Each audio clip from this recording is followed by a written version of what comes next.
राजीव बब्बर जी, नीलकांत बख्शी जी press वार्ता में हैं। मैं आदरणीय अध्यक्ष जी से आग्रह करूँगा कि प्रेस वार्ता को संबोधित करें। दोस्तों, कोरोना संकट में हम सभी एकजुट होकर के अपनी लड़ाई लड़ रहे हैं। पूरे देश में लॉकडाउन है और दिल्ली में भी कोरोना संकट से लड़ने के लिए सभी एजेंसीज मिल करके काम करें, इसी उद्देश्य के साथ हम सब काम कर रहे हैं। जब हमारे घर के सामने कोई सफाई कर्मचारी सफाई करता है तो पूरी दिल्ली के लिए कर रहा है, सबके लिए कर रहा है।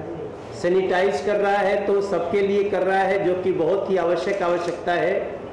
यहाँ तक कि जो क्वारंटाइन सेंटर से वहाँ भी सैनिटाइजेशन, सफाई का काम दिल्ली एमसीडी का कर्मचारी ही कर रहा है। लेकिन जब उसको वेतन देने की बात आती है, उसका फंड रिलीज करने की बात आती है, तो वहाँ दिल्ली सरकार एकदम से उसको किनारे कर देती है। उसके साथ सहयोग तो दूर की बात, उसके साथ जितना भेदभाव करना है कर देती है। इसी बात को लेकर के आज हम सब आपके सामने हैं। मैं बहन मीनाक्षी लेखी जी से निवेदन करूंगा कि वो आपको सारे डिटेल्स शेयर करें। मनोज जी धन्यवाद। सबसे पहले तो मैं दिल्ली को याद दिलाना चाहती हूँ कि ये व्यक्ति जब 2014 से पहले 12-13 के वक्त जब ये चुनाव लड़के आए थे तो इन्होंने स्वराज की बात की थी और उसमें कहा था कि लोकल बॉडीज जितनी हैं उनको 20% बजटरी एलोकेशन दी जाएगी।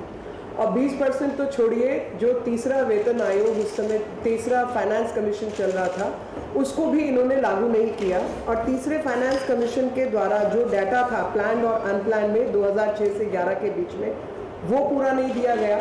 और 2000 जो तीसरे फाइनेंस कमीशन का था जो एलोकेशन थी, उसी में पूरा चौथे का समय निकाल दिया गया। और आज हम 5वें में हैं। आज 5वां फाइनेंस कमीशन लागू होना चाहिए प्लान और नॉन प्लान के लिए, वो लागू नहीं किया जा रहा। दिल्ली की आबादी पहले से बढ़ी है, दिल्ली की ज़रूरतें पहले से बढ़ी है, कोरोना जैसी मुसीबत जो है वो पूरे देश पर आई है। और सबसे पहले तो मैं म्यूनिसिपल कॉरपोरेशंस का आभार प्रकट करना चाहती हूँ जिन्होंने पूरी दिल्ली को संभाल के रखा। यहाँ तक कि दिल्ली सरकार के केवल आधे स्कूलों के अंदर काम हो रहा था, आधे बंद पड़े थे, लेकिन इन्होंने वहाँ के जो कर्मचारी हैं उनको समन नहीं किया। दिल्ली जो इनकी इंडस्ट्रियल बॉडीज़ हैं और बाकी सारी बॉडीज़ हैं, इन्होंने उसमें से किसी को समन नहीं किया। दिल्ली सरकार के सारे कर्मचारी काम पे वापस नहीं आए, लेकिन पूरा का पूरा सैनिटाइजेशन स्टाफ तीनों म्यूनिसिपैलिटीज़ का वापस आकर इनकी जगहों को भी संभाल रहा है, जबकि उनका अधिकार क्षेत्र नहीं था। एसेंशियल काम समझते हुए, दिल्ली की सेवा करते हुए इन्होंने ये काम किया। अब आप हिसाब की बात सुनिए। 5वां जो फाइनेंस कमीशन आया, 5वें फाइनेंस कमीशन की 80% जो रिकमेंडेशन थी वो इन्होंने डिनाई कर दी कि हम इसको नहीं मान्यता देंगे, और केवल 20% यानी कम से कम जितना है उतना दिया जाएगा। आपको हैरानी होगी सुनकर कि जो चीज़ें 2012-13 में थी उससे तो दिल्ली की ज़रूरत भी बढ़ी है और उससे दिल्ली की जनसंख्या भी बढ़ी है, एयर पोल्यूशन भी बढ़ा है, सफाई की ज़रूरतें भी बढ़ी हैं, स्वच्छता अभियान के तहत शौचालय भी बने हैं, बाकी सब काम भी हुए और सब साफ सफाई के ऊपर ध्यान भी ज़्यादा दिया गया। तो 17-18 के अंदर इन्होंने केवल जो है 1639 करोड़ रुपया दिया।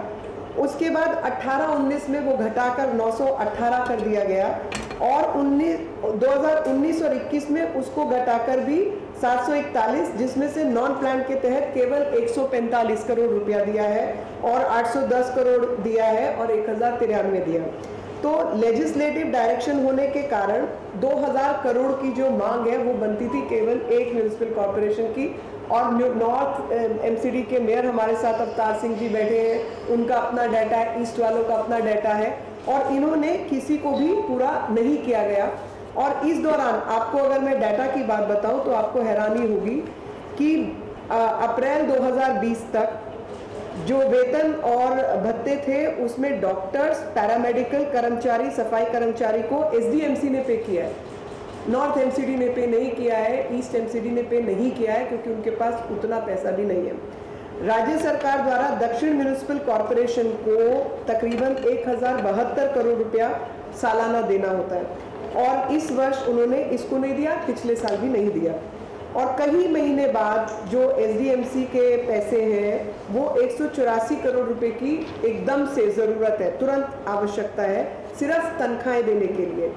ईस्ट MCD को 2020 तक के वेतन एवं भत्तों का भुगतान सभी डॉक्टर्स, पैरामेडिकल कर्मचारी, सफाई कर्मचारी उन्होंने सिर्फ अप्रैल तक का पे किया है।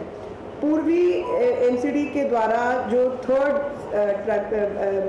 तीसरा तिमाही है उसमें 245 करोड़ रुपए की राशि अभी तक उनको प्राप्त नहीं हुई है और पूर्वी दिल्ली म्युनिसिपल कॉरपोरेशन को सारे पैसे देने बाकी हैं। नॉर्थ की अगर हम बात करें तो नॉर्थ के अंदर जनवरी में 2020 तक केवल इन्होंने पैसे दिए तनख्वाहें। आप मुझे बताइए, सफाई कर्मचारी बहुत अमीर आदमी होता है क्या? जिसके पास बस से आने जाने के कुछ काम करने तक के पैसे नहीं है, वो तक ये पैसे नहीं दिए। किस तरीके की ये सरकार है। और 2020 के वेतन एवं भत्तों का भुगतान अभी तक नहीं किया गया है, जो तकरीबन सिर्फ डॉक्टर्स का जो है वो 6 करोड़ रुपया है। मार्च और अप्रैल के 2020 में सफाई कर्मचारियों के वेतन एवं भत्तों का भुगतान दिया गया है। अन्य कर्मचारी, ड्राइवर्स, पैरामेडिक्स, नर्सेज, अध्यापक, डॉक्टर्स के वेतन एवं भत्तों का भुगतान अभी तक नहीं किया गया है। उत्तर दिल्ली NDMC को कोविड संबंधित कर्मचारियों एवं डॉक्टर्स को 2020 तक के वेतन भत्तों का भुगतान जो है 541 करोड़ रुपए की ज़रूरत है। सिर्फ तनख्वाहों की बात हो रही है। आपको इक्विपमेंट चाहिए, आपको सैनिटाइजेशन की मशीनें चाहिए, आपको सोडियम हाइपोक्लोराइड चाहिए, कुछ भी नहीं है वो, उसके लिए आपने कुछ भी नहीं दिया है। राज्य सरकार ने अभी तक उत्तर दिल्ली म्युनिसिपल कॉरपोरेशन को जो सालाना 2146 करोड़ रुपए की अनुदान राशि है उसमें से केवल 240 करोड़ रुपए का भुगतान दिया है। तो मैं आप सबके द्वारा जो मांग कर रही हूँ वो यही कर रही हूँ कि चौथे फाइनेंस कमीशन का जो समय अवधि थी उसमें आपने तीसरे को घसीटते रहे। चौथे का टाइम पीरियड निकल गया, पांचवा लागू हो गया। पांचवें को आप लागू करना तो दूर, उसका केवल 20% दे रहे हो।